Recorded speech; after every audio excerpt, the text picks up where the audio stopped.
Hello everyone and welcome to my channel Y&R Trends. I hope everyone is having a wonderful day. Before we begin, please hit the subscribe button and give this video a thumbs up.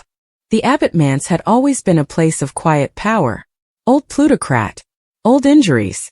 Old secrets rumored through polished hallways and framed by generations of family pictures. On this particular evening still the house felt different, tense, heavy, as though the walls themselves were holding their breath. Jack Abbott stood near the fireplace in the living room, jacket off, sleeves rolled up, gaping into the deers without really seeing them. His jaw was tight, his hand gripped around a glass of untouched bourbon.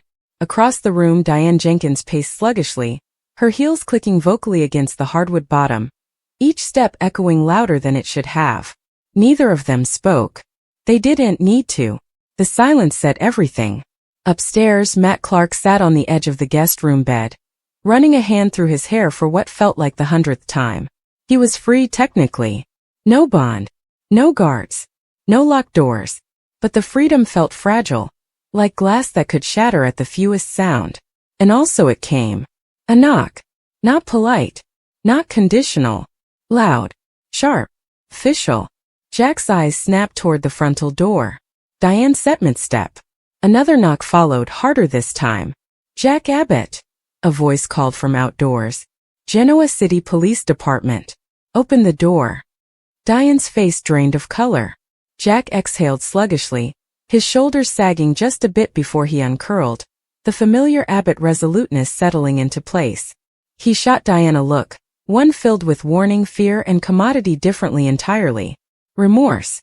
I'll handle this, Jack said still. Diane swallowed. Jack, they wouldn't be then unless. I said I'll handle it. He crossed the room and opened the door. The veranda lights illuminated 3 uniformed officers and 1 plainclothes operative Jack honored incontinently. Operative Chance Chancellor. Chance's expression was grim. No trace of warmth. No small talk. Jack, Chance said unevenly. Diane. Diane stepped into view beside Jack, her hands pulsing despite her trouble to undergird them. What's going on? She asked, forcing calm into her voice. Chance held up a brochure. We've a leave. Jack's brow furrowed. A leave for what exactly? For the arrest of Jack Abbott and Diane Jenkins Abbott. The words hit like a projectile. Diane heaved. Arrest? This is ridiculous. Jack's face hardened. On what charges? Chance didn't vacillate. Inhibition of justice. Substantiation tampering. And abetting in the unlawful release of a detainee. Jack's grip tensed on the doorframe. Behind them upstairs, Matt felt it before he heard it. The shift in the house, the unforeseen heaviness. He moved toward the staircase just as Chance's voice carried overhead. Matt Clark, Chance called out. You're free to go. Matt stopped cold wave. Free to go? He rushed down the stairs, his heart pounding. What's passing? Matt demanded. Why are there bobbies? In the house? Diane turned toward him, her eyes wide and glassy. Matt, go back upstairs. No, Matt snapped. This is about me, isn't it? Chance jounced. Yes, it is. Jack stepped in front of Matt artificially. He hasn't done anything wrong. Chance met Jack's aspect. That's not what the substantiation says. Diane shook her head. What substantiation? You don't have evidence of anything. Chance opened the brochure and removed several photos, holding them up one by one. Security footage. Bank transfers. A forged release order. Matt goggled in unbelief. That release order, I didn't forge that. Jack said nothing. Diane said nothing. Matt sluggishly turned to them. You did this for me? Jack eventually spoke. We were trying to cover you. Matt's voice cracked. By getting yourselves arrested? Chance raised a hand. Enough. He jounced to the officers. The sound of essence echoed through the room. Bind. Diane's breath hitched as an officer stepped behind her. No, she rumored. Please, Jack. The bond closed around her wrists. Jack watched, helpless, as Diane was restrained. Also the other officer approached him. Jack didn't repel. As the bond clicked shut around his wrists, a murmur of unbelief escaped Matt's lips.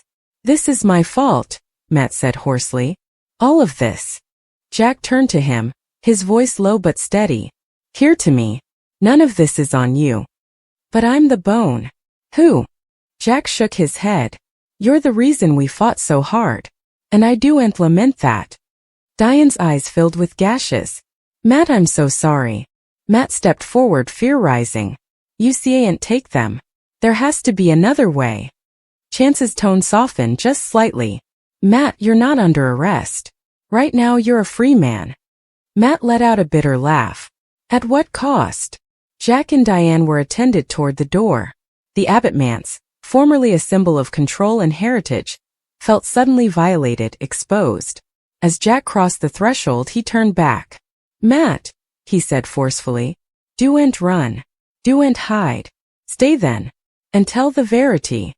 Diane added vocally, whatever happens, we believe in you. Also, they were gone. The door closed with a final echoing thud. Matt stood alone in the foyer, the weight of their immolation crashing down on him. Latterly, Genoa City Police Station. The interrogation room was cold, sterile, enduring. Jack sat at one end of the essence table, hands cuffed, eyes forward. Diane sat beside him, arms folded tightly as if holding herself together. Chance entered and closed the door. I didn't want it to come to this, he said actually. Jack scarfed. Yet then we are. Chance leaned against the table. You two are smart. You know how serious this is. Diane uncurled. We know exactly what we did. Chance's eyebrows lifted. You're admitting it? Jack answered calmly. We helped Matt. End of story. Chance scoffed. Why? Jack didn't vacillate. Because the system was about to destroy an innocent man. Chance's jaw tensed. And you decided you were above the law? Diane snapped. We decided to do what was right. Chance looked between them, disaccorded. You know the DA won't go readily on you. Jack signed. Also, we'll face it. Diane reached for Jack's cuffed hand, intertwining her fritters with his. Whatever happened next, they would face it together. Meanwhile, Newman Ranch. Victor Newman stood by the window, his phone pressed to his observance, eyes dark with satisfaction. So, he said sluggishly. The police eventually moved. A voice on the other end verified it. Victor smiled thinly. Good. Jack Abbott always did suppose he was untouchable. Nikki entered the room, concern etched on her face. Victor, what did you do? Victor turned toward her. I assured justice. Nikki lowered. By destroying Jack's family? Victor's voice was cold. By reminding him that conduct have consequences. Back at the Abbott mansion, Matt sat alone, the house eerily quiet. He picked up his phone and goggled at Jack's last communication. Tell the verity. Matt's hands shook. Eventually he stood. Okay, he rumored to himself. I will. Cliffhanger ending. As dawn broke over Genoa City, news cautions exploded across phones and boxes. Breaking: Jack Abbott and Diane Jenkins arrested in connection with the legal release of Matt Clark. Phyllis Summers goggled at the caption, stunned. Kyle Abbott dropped his coffee mug in shock. Ashley Abbott rumored, What have you done, Jack? And Matt Clark walked into the police station, alone, ready to confess everything. The war lines had been drawn, and nothing in Genoa City would ever be the same again. Morning light crept sluggishly across Genoa City, but there was no peace in its appearance. The sun revealed consequences. Captions. Shockwaves. At the Abbott manse, the silence was unsupportable. Matt Clark stood in the foyer where Jack and Diane had been arrested just hours before. The air still felt defiled by the sound of binds snapping shut, by Diane's quiet sob, by Jack's steady but defeated voice telling him not to run. Matt hadn't slept. He hadn't moved. The house felt like a crime scene. Not because of police tape recording or flashing lights, but because of guilt. Every piece of cabinet work reminded him of the immolation Jack and Diane had made. The pictures on the walls, John Abbott, Dina Abbott, sounded to gawk down at him, judging. You do'n't belong then, Matt murmured to himself. He seized his jacket. It was time. Genoa City Police Station. The doors slid open with a mechanical hiss as Matt stepped outside. The fluorescent lights were harsh, enduring. Exchanges stopped. Officers looked up. Chance Chancellor noticed him incontinently. Matt, Chance said precisely. What are you doing then? Matt swallowed hard. I'm then to tell the verity. Chance studied him for a long moment, also jounced toward an interrogation room. Let's talk. Interrogation room B. Matt sat across from Chance, hands folded tightly on the table. No bond. No conditions. Just a man standing at the edge of his own collapse. Chance turned on the archivist. For the record, Chance said, this is Detective Chance Chancellor. Time is 9:14 a.m. Matt Clark is present freely. Matt jounced. I know. Chance leaned forward. Before we begin, you should understand, anything you say can change everything. Matt's voice quivered. I formerly changed everything by staying quiet. Chance awaited. Matt took a deep breath. I didn't escape, he said. I was released. Chance's pen broke. By whom? Matt closed his eyes. Jack Abbott and Diane Jenkins. Chance exhaled sluggishly. Tell me how. The concession. Matt spoke haltingly at first, also briskly, as however hysterical he'd lose his whim-whams. The charges against me were erected on false evidence. The fiscal trail was manipulated. I knew it. Jack knew it. Diane knew it. But when the system kept pushing forward, they shocked. Chance lowered. They forged a release order. Yes, Matt said. But it was my idea. Chance's head snapped up. Explain. I told them I was spooked. I told them I wouldn't survive captivity. I said I'd rather die than rot down for commodity I didn't do. His voice cracked. They didn't plan to break the law until I broke down. Chance leaned back disaccorded. They crossed a line, Chance said still. I know, Matt replied. And now they're paying for it. That's why I'm then. Chance studied him. You're willing to swear? Yes. You understand this could put them down? Matt's eyes filled with gashes. I understand they formerly put themselves on the line for me. I wouldn't let them go down alone. Chance stopped the archivist. This changes effects, he said. Holding cell Jack and Diane. Jack sat on the narrow bench, gaping at the wall. Diane paced, arms wrapped around herself. They'll make an illustration of us, Diane said plaintively. Victor will see to that. Jack suffed. Victor didn't force us to do this. Diane stopped pacing. Would you do it else? Jack met her aspect. No. Diane's eyes softened. Neither would I. A guard approached. Jack Abbott. Diane Jenkins. You have a caller. Jack lowered. Who? The guard opened the door. Chance Chancellor stepped outside. The update. Matt came in, Chance said still. Diane sat. What? Jack stood. Is he okay? He confessed. Diane's knees nearly buckled. Confessed to what? Chance held their aspect. To his part. To everything. Jack exhaled sluggishly. Also, it's over. No, Chance said. It's just beginning. Newman Enterprises. Victor Newman stood at the head of the conference table, arms crossed, fury slightly contained. You're telling me Matt Clark turned himself in? Victor snapped. Michael Baldwin jounced. Yes. And he's cooperating. Victor's jaw tensed. Also, this whole thing becomes complicated. Victoria spoke up. Father, perhaps this is where you stop. Victor turned sprucely. Stop?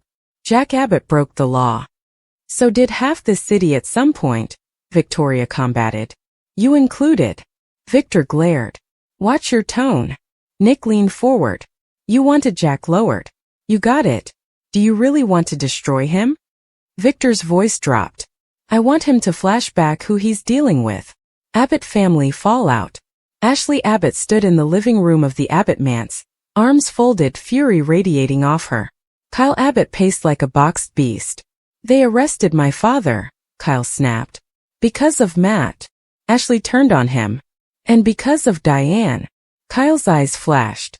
She dragged him into this. Ashley jounced. She always does. Just also, Phyllis Summers walked in, eyes flashing with slightly concealed excitement. Well, Phyllis said smoothly, this family reunion feels tense. Kyle rounded on her. Not now, Phyllis. Oh, I suppose it's the perfect time, Phyllis replied. Jack eventually crossed the line. And Diane?